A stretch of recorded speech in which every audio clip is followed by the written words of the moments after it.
আসসালামু আলাইকুম। আজকে একটা ঢেঁড়সের রেসিপি শেয়ার করব। চলেন শুরু করা যাক।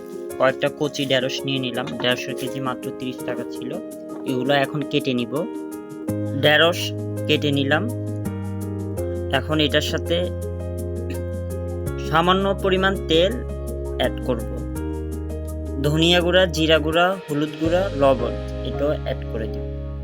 এখন ভালো করে মাখিয়ে নিব। ঢেঁড়স মাখানো হয়ে গেছে। এখন চুলার উপর দিয়ে 5 মিনিট ফ্রাই করে নেব। এভাবে 5 মিনিট এটা ফ্রাই করবে। ঢাকনা দিয়ে দিতে হবে,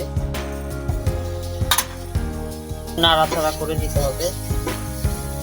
এক পাট হয়ে গেছে, ঢেঁড়স ফ্রাই হয়ে গেছে। এখন চুলা অফ করে দিব। এভাবে করে আপনারা ফ্রাই করে খেতে পারেন। খুবই সামান্য তেল দিতে হবে আর হলুদ মরিচ দিয়ে এভাবে খাবেন, তাতে করে